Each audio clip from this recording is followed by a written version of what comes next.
Police sirens broke the calm of our afternoon as officers approached my 8-year-old daughter on our porch. Lily looked up, confused and afraid, her bald head shining from chemotherapy. "Daddy, are they here because I look scary without hair?" My heart sank. Our HOA president had actually called the police on my daughter, who is battling cancer. Before I share the full story, let me know in the comments where you're watching from, and don't forget to like and subscribe for more stories. The sound of sirens pierced our quiet Tuesday as I stood in the kitchen making Lily's favorite, chicken noodle soup, the only food she could keep down, after her morning chemotherapy. When the patrol cars pulled into our driveway, my blood went cold. Not because I feared the police after 22 years as a senior officer and 5 as captain, but because I knew why they had come. I had dreaded this moment ever since our HOA president, Karen Morrison, escalated her harassment toward my sick child. 3 months earlier, when Lily lost her beautiful auburn hair to treatment, I thought the hardest part of our journey was behind us. We had endured the diagnosis, the first terrifying rounds of chemo, and the nights of holding her while she vomited from the medicine meant to save her. I believed losing her hair would just be another step we'd face together.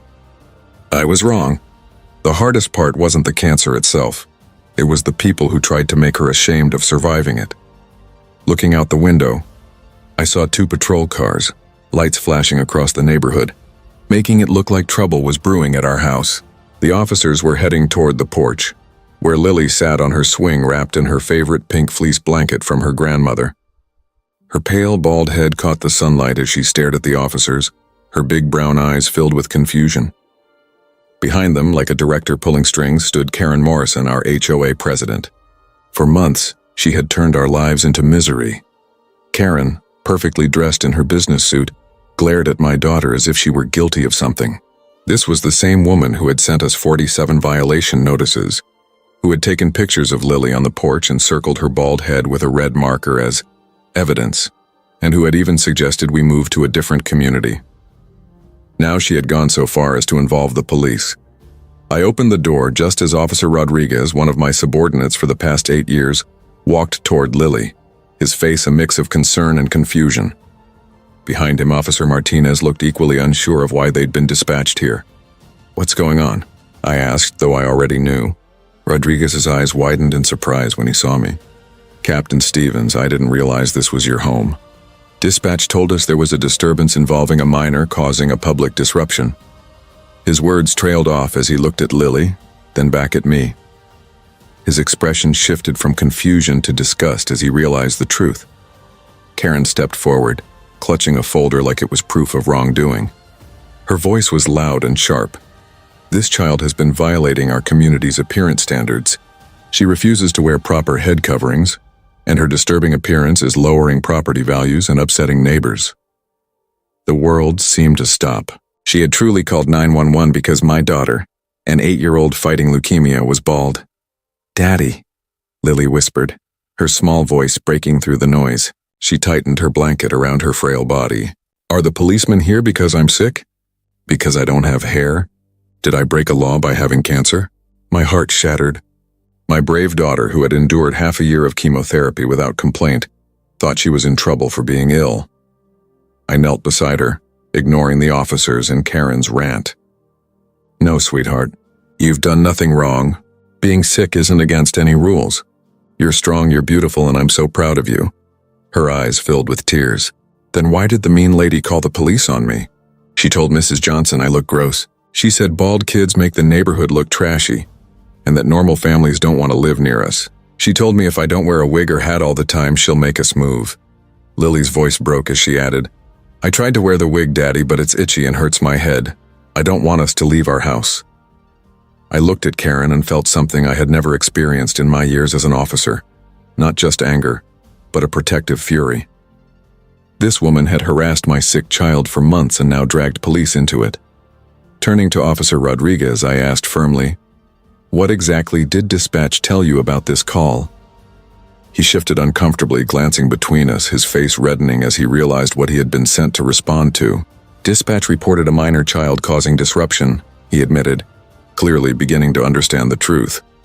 The report claimed that a child was intentionally disturbing the community by appearing in public in an offensive way. The caller alleged the child aimed to upset and scare neighbors and had ignored prior warnings. Her appearance? I repeated slowly, keeping my voice calm. Do you mean her bald head? The bald head she has because she's receiving chemotherapy for acute lymphoblastic leukemia? Officer Rodriguez's face went pale. Sir, I had no idea. The caller never mentioned anything about medical treatment or cancer. We were told this was a behavioral problem. Officer Martinez stepped forward, clearly troubled. Captain, if we'd known this was about a cancer patient, we wouldn't have handled it this way. This isn't a police issue. This is harassment of a sick child. Turning to Karen, I spoke with the weight of my 22 years in law enforcement. Ms. Morrison, did you or did you not tell the 911 dispatcher that my daughter is a cancer patient undergoing chemotherapy when you made this call? Karen's face reddened, but her defiance remained. She clutched her folder tightly and raised her chin. I told them a child was violating community standards and upsetting residents. Her medical condition doesn't excuse her from following HOA rules about proper public appearance. Proper appearance? My voice trembled with restraint. She's 8 years old and fighting for her life. That's not my problem or the community's, Karen replied coldly. Residents of Maple Grove Estates agree to certain standards. Those standards don't have medical exceptions. If your family can't comply, maybe this isn't the right neighborhood for you. Her words struck like a blow. She was suggesting that families of children with cancer should be forced out because of their appearance. Basic grooming requirements? Officer Martinez said incredulously. You called emergency services because a cancer patient has no hair? Karen's tone grew sharper. I called because this family refuses to follow rules that everyone else follows. If the child wants to appear outside bald, she must wear appropriate head coverings. I've issued multiple violation notices with fines, and they've ignored them all. That part was true. For 3 months, we had received dozens of HOA notices demanding Lily wear a hat, wig, or scarf even in our own yard or on the porch. Each came with escalating fines, starting at $200 and reaching over $2,000, along with threats of legal action against our home. I had dismissed them, believing no reasonable person would pursue this against a child with cancer. I was wrong. Karen wasn't finished. She opened her thick folder and began citing her evidence. Since August 15th, I've issued 47 official violation notices, she declared with disturbing pride. Maple Grove Estates is a premium community with high standards, and that includes appearance in shared spaces. She then produced a photo that made my blood boil. It was of Lily on our porch swing, reading in her yellow dress. Karen had circled her bald head in red marker, adding the words violation of community standards in bold letters. This is clear proof of repeated violations, Karen said, holding it up. Officer Rodriguez stared at the photo in disgust.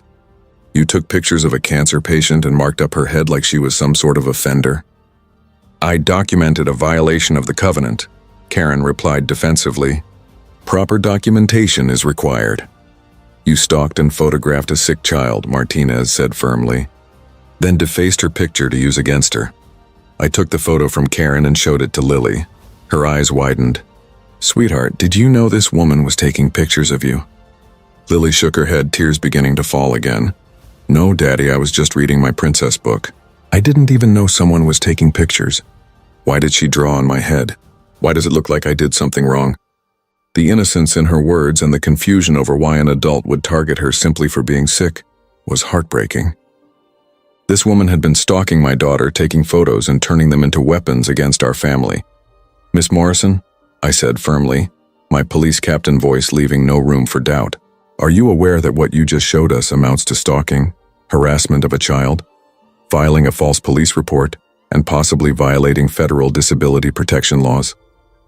For the first time, I noticed hesitation in Karen's eyes, but her arrogance quickly resurfaced along with even more hostility. False report? She scoffed. I reported a legitimate HOA violation, and there's nothing false about it. Look at her. She pointed straight at Lily, who pressed herself against me nervously. She chooses to appear in public looking like that.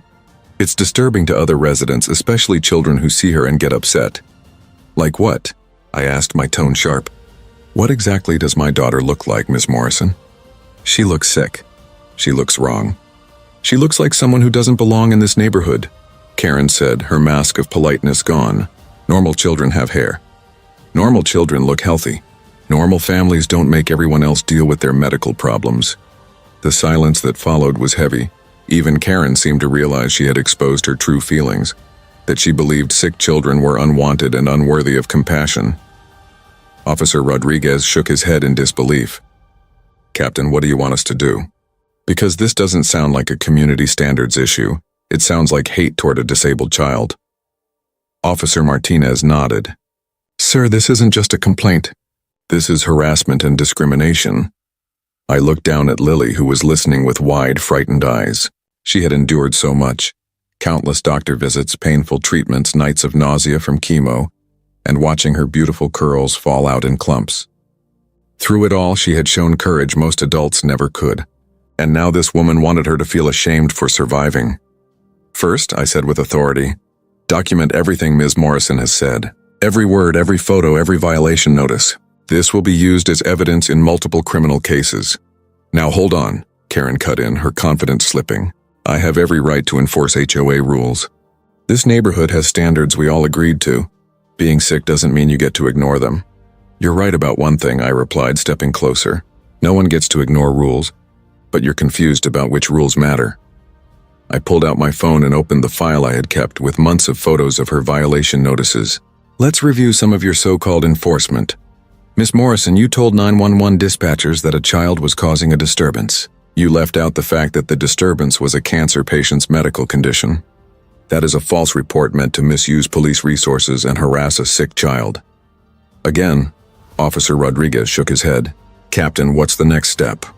I glanced at Lily, still listening, her small body tense with fear. She had carried more pain than any child should ever face, yet here was this woman trying to humiliate her for surviving.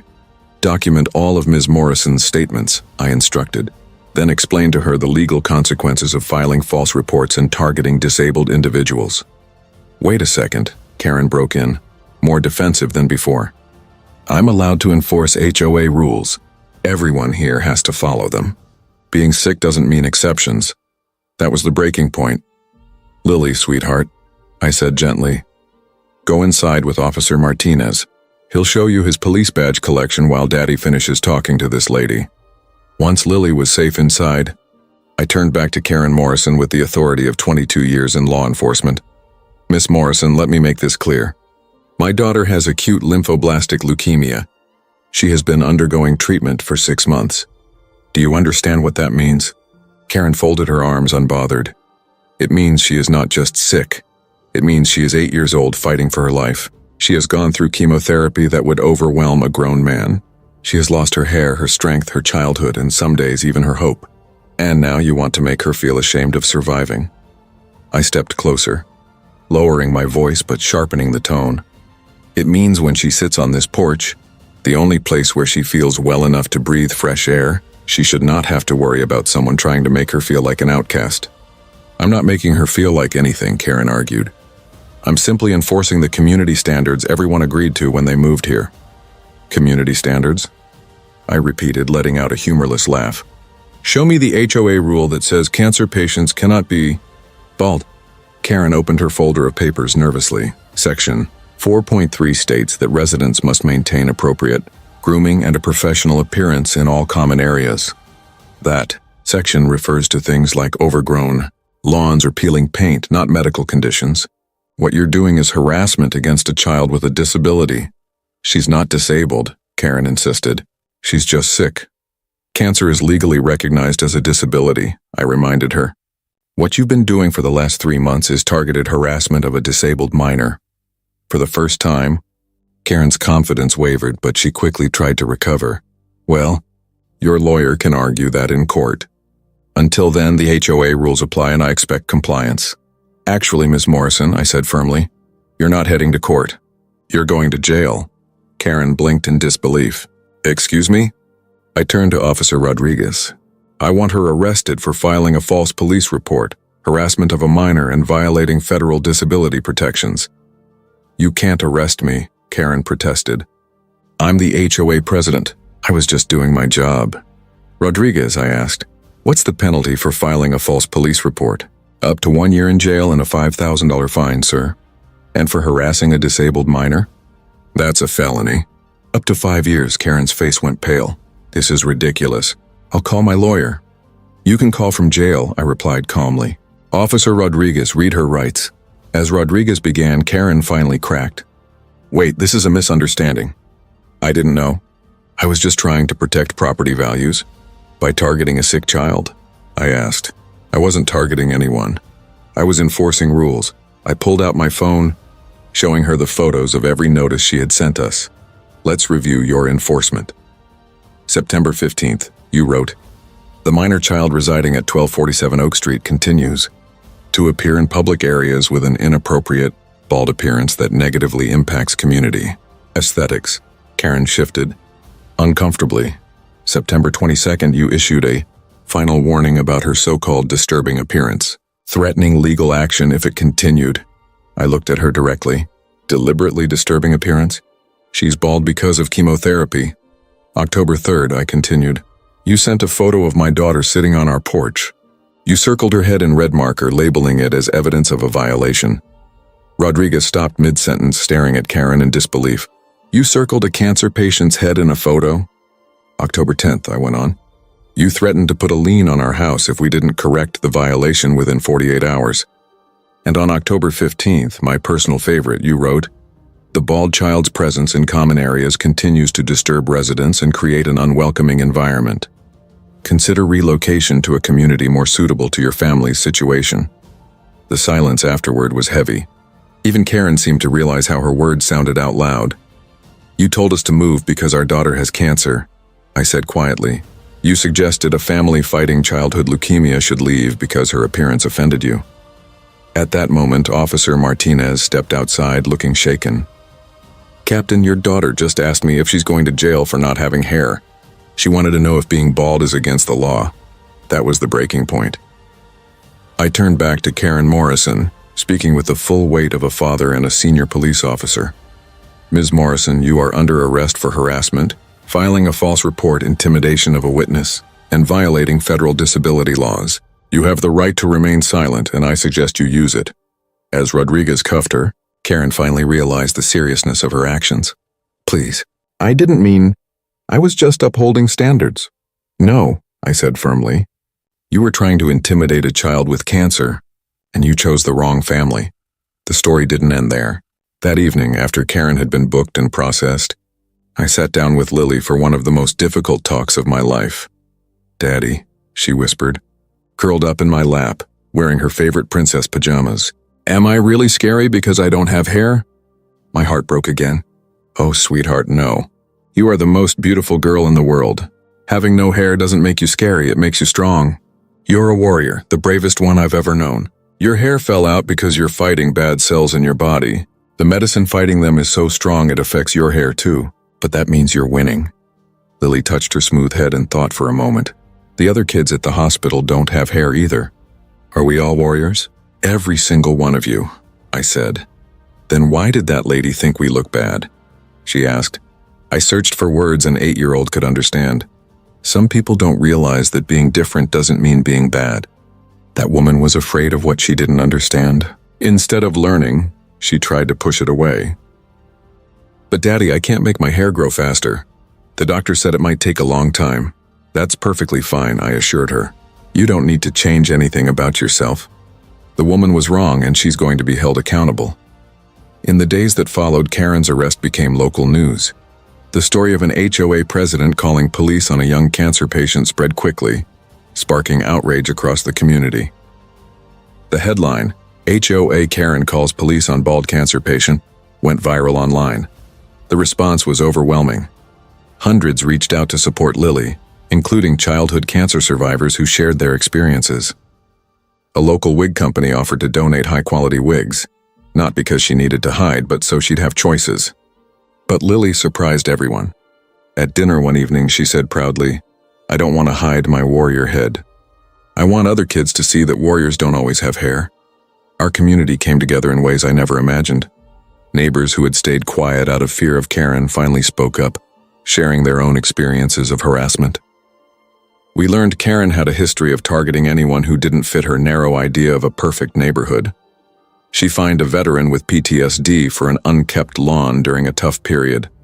She harassed an elderly man with Parkinson's for shaky handwriting on his mailbox. She even tried to keep a child with autism indoors during quiet hours because of his stimming behaviors. It became clear. Karen had been abusing her HOA position to attack people she considered different. 3 weeks later, her preliminary hearing began. I testified about the harassment our family endured, presenting her threatening letters and violation notices. But the most impactful testimony came from Lily's oncologist, Dr. Sarah Martinez. She explained the psychological toll Karen's actions had on a child already facing life-threatening illness. Children with cancer often deal with body image issues due to treatment, she said. Hair loss, weight changes, and other effects make them feel different. When authority figures reinforce those insecurities, it can cause lasting harm. Looking directly at Karen, she added, "This wasn't just harassment. It was psychological abuse of a vulnerable child. Lily came to me asking if she was ugly because she was bald. No 8-year-old should feel ashamed for surviving." Karen's lawyer argued she was simply enforcing HOA rules, but the evidence was overwhelming. The judge, clearly out of patience, delivered a sharp verdict. "In 25 years on the bench, I've rarely seen such clear harassment disguised as duty," Judge Williams said. "Your treatment of this family and this child shows a complete lack of basic human decency." Karen was sentenced to 6 months in jail, 2 years of probation, and 500 hours of community service at the local children's hospital. She was ordered to pay $50,000 in damages and permanently banned from holding any HOA leadership role. But the real victory came after. Prompted by Lily's case, the state legislature passed new protections for people with medical conditions, known as Lily's Law. Other states soon followed. Our HOA was completely restructured, with bylaws protecting residents with disabilities. The new president, Mrs. Chin, a nurse, believed communities should support their most vulnerable, not push them away. 6 months after Karen's arrest, When Lily's hair started to grow back, it came in curly and untamed. Different from before, but beautiful in its own way. By that time, something important had shifted. She no longer felt embarrassed about her bald head. Even as her hair returned, she proudly shared photos of herself during treatment with other children, explaining that baldness was part of being a cancer fighter. "Look, Daddy," she said one afternoon, showing me a drawing she'd made at school. It was a picture of herself without hair, wearing a cape and smiling brightly. At the bottom, she had written, "Super Lily, the Cancer Warrior." She told me, "I want to show this to kids who are scared of losing their hair. I want them to know that warriors come in many forms." A year later, Lily was declared cancer-free. Her hair had grown into soft curls. Her energy returned, and so did her playful grin. But she carried with her the lessons from that fight. She began visiting the children's hospital, bringing drawings and small gifts to kids still in treatment. She showed them photos of herself, bald yet confident, to remind them that cancer could never take away their worth or their strength. Meanwhile, Karen Morrison completed her sentence and left our community after her release. From what I heard, she lost her job and reputation, becoming an example of the harm caused by prejudice and abuse of authority. But I didn't spend time thinking about her. I was too busy feeling proud of my daughter. On the 2nd anniversary of her diagnosis, Lily did something that moved me deeply. She asked if she could shave her head again just for a day, to show support for kids still battling cancer. "I want them to know they're not alone," she said. "Being bald is beautiful when you're fighting for your life." So, we shaved her curls and she spent the day with young patients, letting them see that she chose to look like them because she was proud of what they represented: courage, resilience, and hope. That night, as I tucked her into bed, she told me something I'll never forget. "Daddy, I'm glad the mean lady was wrong about me being scary, because now I know being different isn't scary, it's powerful, and I want to use that power to help other kids." I kissed her smooth head and whispered, "You already are, sweetheart. You already are." Karen Morrison thought she was protecting community standards by attacking a sick child. Instead, she helped create a warrior who now protects other vulnerable children from people like her. In the end, Lily's bald head, the thing Karen tried to shame, became a symbol of hope and strength for countless families facing childhood cancer. The very thing Karen wanted to hide became a light for those who needed it most. And every time I see Lily encouraging another child going through treatment, I'm reminded that sometimes the most beautiful quality in a person is what others fear the most: the courage to be themselves, even when the world tells them they aren't enough. The woman once said Lily looked frightening without hair. She was wrong. Baldness didn't make Lily scary. It made her exactly what she truly was, a survivor, a warrior, and a beacon of hope for anyone fighting for their life. That more than anything else is the real beauty.